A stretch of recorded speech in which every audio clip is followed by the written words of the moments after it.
Motherboard murah, prosesornya pun ngikut murah. Kali ini saya bakal nge-review Mobo G41 dari Gigabyte G41 MT-S2 yang pasarannya udah nyentuh harga 150 ribuan aja.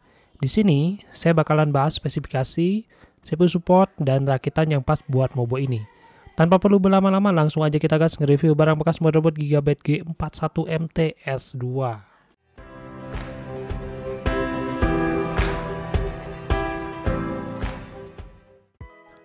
Oke, pertama saya mau bahas dulu spesifikasi mengenai Gigabyte G41 MT-S2 ini. Dia memiliki form factor micro ATX dengan dimensi 24,4 cm x 19,4 cm. Dia memiliki soket LGA 775 dan juga DDR3 RAM. Kemudian di sini ada double PS2 keyboard dan juga mouse port, dan juga ini ada serial port dan juga ada disc port. Disc port ini buat VGA ya.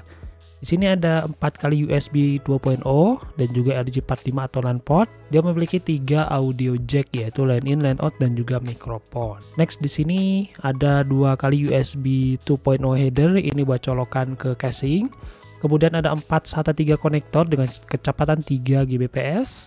Kemudian ada front audio header, ini buat colokan ke casing juga, dan front panel header, ini untuk menyalakan dan juga untuk merestart komputer dari casing.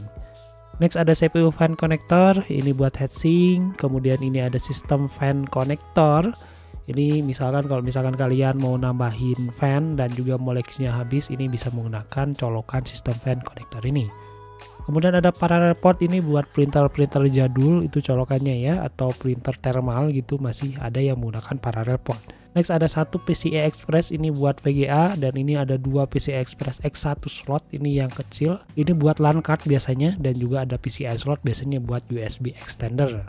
Berikutnya ada CPU support, ini ada Core 2 Extreme, ini dari QX 6800 sampai QX 9770. Kemudian ada Core 2 Quad, ini Q6600 sampai Q9650. Kemudian ada Core 2 Duo dari E4300 sampai E7600, dan ada Pentium Dual Core dari E2140 sampai E6800. Next ada Celeron Dual Core, ini E1200 sampai E3500, dan ada Celeron 400 dari 420 sampai seri 450. Ini untuk VGA-nya sendiri, dia memiliki VGA internal yaitu Integrated G41 chipset, dan juga dia memiliki RAM support dual channel up to 8 GB. Ini dari kecepatannya 13.3 MHz untuk overclock, dan standarnya 1060 dan 800 MHz. Oke guys, dan ini adalah tampilan fisik dari motherboard G41 MT-S2. Dan dari sini saya akan jelaskan colokan-colokan atau port-port yang sudah saya jelaskan tadi di bagian spesifikasi. Untuk port dari Mobo ini tentunya saya mulai dari pojok kiri atas. Di pojok kiri atas ini terdapat colokan 4 pin CPU. Kemudian geser ke kanan dikit ada tempat buat CPU-nya, dan di atas slot RAM ini terdapat colokan fan untuk heatsink. Kemudian di bawah colokan fan ini terdapat 2 slot RAM DDR3, dan di samping kanannya terdapat 1 kali 24 pin power. Kemudian di bawahnya terdapat colokan front panel dan juga speaker buzzer.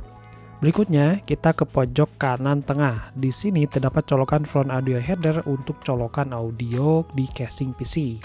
Bergerak ke tengah terdapat PCIe X16 yang diapit oleh dual PCIe 1 kali, dan di bawahnya terdapat slot PCI.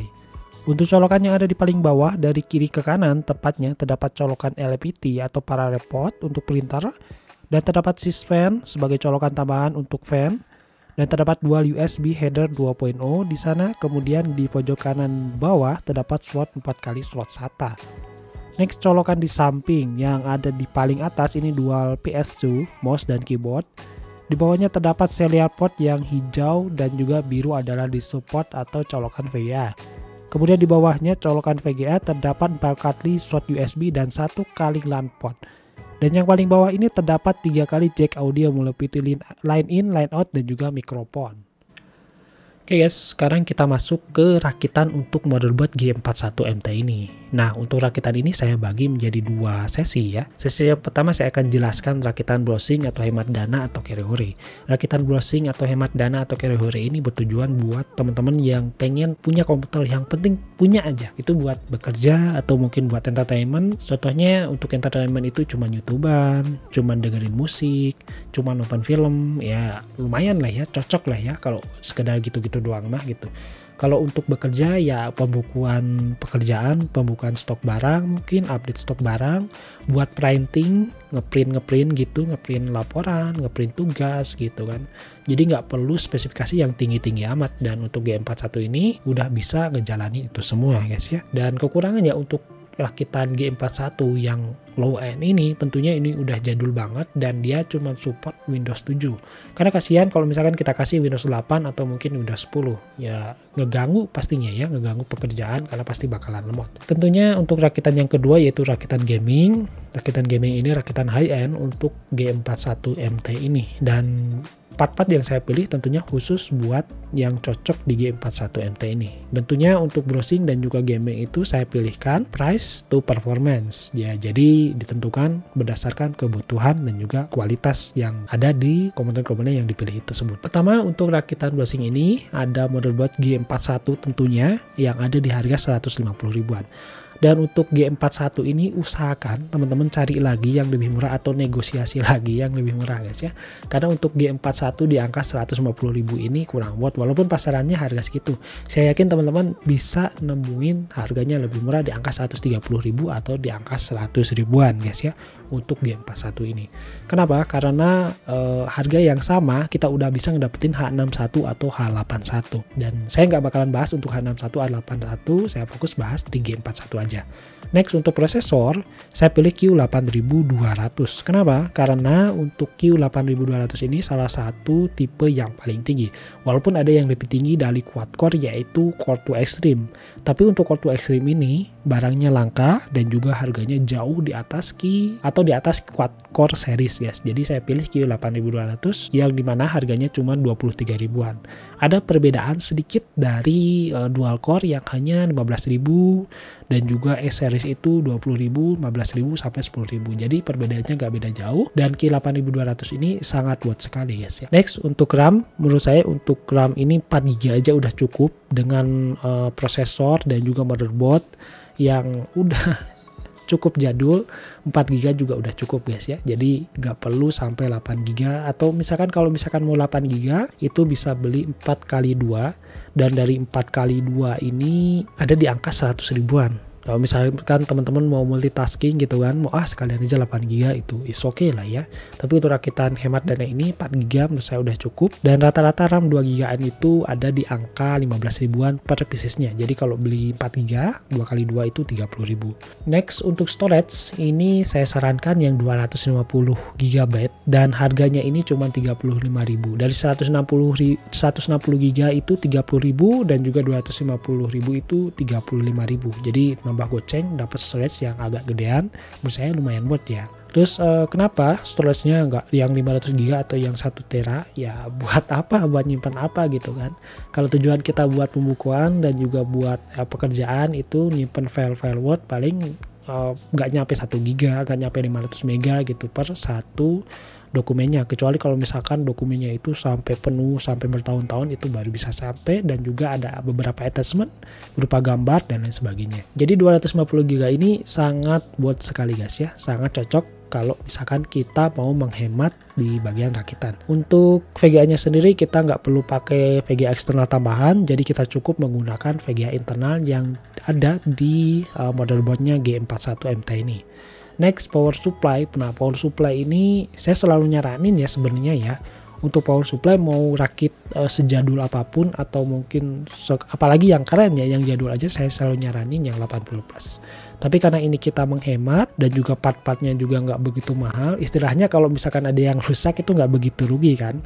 Jadi saya bisa nyaranin di sini PSU SPC 450W, dan ini baru ya. Teman-teman kalau misalkan mau yang secondan itu bisa nyari yang merek Hexa atau mungkin merek Fast Player, atau ya rata-rata itu udah ada di angka 200 ribuan sih. Dan kalau misalkan teman-teman mau beli yang 80+. Oke, next untuk LED yang 19 inch.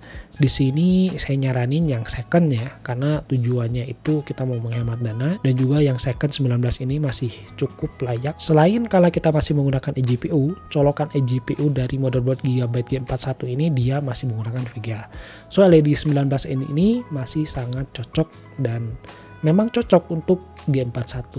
Kenapa? Karena kalau misalkan kita mau beli yang 24 in rata-rata nggak ada VGA-nya guys ya. Jadi kita harus menggunakan konverter lagi pakai VGA atau HDMI, dan rata-rata selain HDMI cuma ada DisplayPort aja. Berikutnya untuk casing ini preferensi pribadi ya. Jadi kalau teman-teman rakit G41 tapi yang penting ada RGB, itu teman-teman bisa nyari casing yang harga 100-200 ribuan is okay. Tapi karena di sini tujuannya untuk hemat dana, saya saranin untuk casing bekas rata-rata 75.000, atau teman-teman bisa nyari di marketplace itu banyak juga yang jual di angka 50 ribuan, atau di Facebook ada juga yang jual 30-40 ribuan. Variasi sih. Untuk casing ini ya saya kembalikan lagi, jadi total untuk rakitan browsing atau hemat dana kali ini ada di angka 766.000 aja guys ya. Kalau teman-teman ngikutin ini semua, dan perlu diingat harga ini nggak fix ya atau dynamic ya, teman-teman bisa nemuin harga angka yang lebih murah atau yang lebih mahal. So untuk rakitan browsing ini hanya preferensi atau sebagai inspirasi aja, dan ini teman-teman kalau misalkan nemuin yang partnya lebih tinggi, why not gitu ya, dengan harga yang lebih murah pilih part aja. Jadi ini cuma inspirasi aja. Next kita lanjut lagi ke rakitan gaming atau rakitan high end untuk motherboard G41. Nah, ini adalah rakitan gaming yang dimana tentu untuk rakitan gaming ini bertujuan buat main game, dan untuk main game ini ya kita nggak bisa maksain sih. Kita mungkin untuk game-game jadul 2015 ke bawah tentunya bisa untuk settingan high atau bahkan ultra. Tapi untuk settingan untuk game-game yang di atas 2 tahun 2015, apalagi game AAA gitu kan, jangan berekspektasi berlebih guys ya. Tentunya kalau misalkan mau main game dan juga mau nge-install gitu kan, kita harus cek terlebih dahulu apakah game ini cocok atau enggak buat komputer kita. Komponen pertama tentu saya masukkan G41 ya dengan harga yang sama yaitu 150 ribuan, dan komponen kedua yaitu prosesor. Nah ini prosesor guys, prosesor saya masukkan lagi quad core Ki9400. Ki9400 ini saya nemuin di harga 70.000 aja. So Ki9400 ini sangat worth sekali ketimbang yang Ki9650 atau 9500 maksud saya. Jadi Ki9400 ini buatnya itu dari segi harga guys ya, karena yang lainnya itu masih cukup mahal dengan perbedaannya nggak berbeda jauh. Jadi price to performance ini menurut saya sangat good sekali untuk disandingkan dengan G41 apalagi dengan tujuan gaming. Next untuk RAM. Untuk RAM ini tentunya saya maksimalin aja ke 8 GB 2x4 GB dengan kecepatan 1060 ya. Jadi kita tanpa overclock, tanpa otak-atik lagi, karena memang kalau misalkan mau yang 12800 itu harus di overclock. Yang 2x4 GB 1060 ini persatuannya itu 50.000, dan kalau misalkan kita beli 2 itu 100 ribuan. Next untuk hard disk, ini hard disknya teman-teman mau yang 1 tera atau yang 500 GB. Saya pilih yang 500 GB ini karena untuk game-game keluaran 2015 ke bawah atau game-game yang non AAA dari keluaran tahun sekarang itu nggak nyampe puluhan giga ya. Jadi masih normal ya, 2-5 giga menurut saya normal-normal aja. Next untuk VGA saya memilih GT 734 GB dengan harga 470.000. Kenapa? Karena setelah saya cek di bottleneck kalkulator, dia memiliki bottleneck besar 0% ya. Karena semakin rendah apalagi kalau nyentuh 0% itu sangat cocok sekali. Sekali lagi ini sumbernya dari bottleneck kalkulator dan saya hitung, saya cek itu 0% ya. Jadi ini untuk GT 734 GB teman-teman bisa nyari yang second atau yang baru. Ini saya masukkan di angka 470.000. Dan kalau teman-teman nyari yang second itu ada di angka 200 ribuan ya. Jadi 470 ini harga baru guys. Next power supply. Nah ini power supply first player 450 watt. Saya masukkan ini karena karena rakitan ini memerlukan VGA, jadi perlu power supply yang agak high end, walaupun nggak high end banget sih. Bahkan menurut saya nggak nyentuh bronze 80 plus. Jadi first player 450 watt ini untuk mid range cukup lah ya. Tapi kalau misalkan teman-teman mau nyari lagi atau ada tambahan budget, teman-teman bisa cek PC cooler atau mentah beta atau mungkin MSMI. Itu ya gak apa-apa overpower di power supply, karena power supply ini kalau misalkan bagus, bahkan kalau misalkan teman-teman beli gold disandingin ke G41 itu lumayan keren guys ya. Bukan mubazir atau apa, tapi demi keamanan power supply semakin bagus maka semakin aman komputer kita dari korsleting atau mungkin dari kadang-kadang nemuin power supply yang meledak gitu. Jadi kalau misalkan power supply abal-abal gitu kan sayang banget ke komponen kita kalau ada aliran listrik yang nggak stabil gitu. Jadi kita siasati kalau misalkan pakai power supply yang abal-abal atau mungkin power supply yang murah-murah mid range gitu, teman-teman bisa beli UPS atau kalau enggak teman-teman bisa beli stabilizer. Ini buat stabilin listrik yang nggak stabil. Next untuk monitor, di sini ada Xiaomi A24i. Di sini udah support Full HD 1080p dan dia support tentunya DisplayPort dan juga HDMI ya. Jadi karena kita ada VGA eksternal, kita bisa menggunakan SDMB sebagai tampilan utamanya. Next untuk rakitan ini tentunya kita membutuhkan SSD dan di sini SSD yang lumayan murah tapi menurut saya nggak ada permasalahan dan nggak ada yang komplain di grup-grup Facebook gitu kan. Ini Q100 Kio 128GB di harga 145 ribuan aja guys ya. Lumayan buat untuk SSD ini dan saya cek itu tanpa ada permasalahan sama sekali. So alternatifnya teman-teman bisa cek VGen Rescue atau kalau enggak teman-teman bisa cek yang agak mahalan itu dari merek Adata atau PNY atau WD Blue sekalian. Next untuk casing, kembali lagi ini untuk casing menyesuaikan keinginan kalian guys ya. Apakah kalian pengen yang simple atau mungkin pengen yang agak ada estetiknya. Di sini saya masukkan Infinity ATX. Kenapa Infinity ATX? Karena selain murah, casing ini juga bisa dikatakan udah kelihatan keren ya guys ya.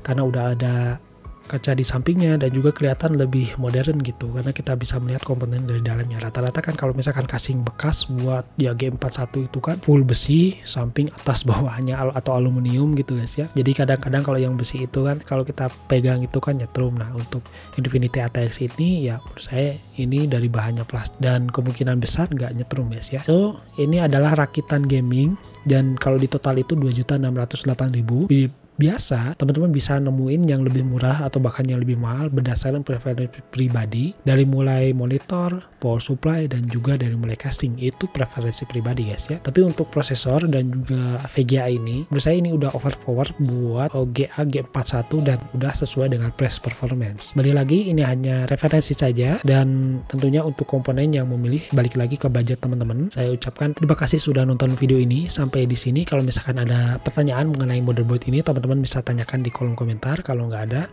kita jumpa lagi di video selanjutnya. Makasih banget yang udah nonton guys.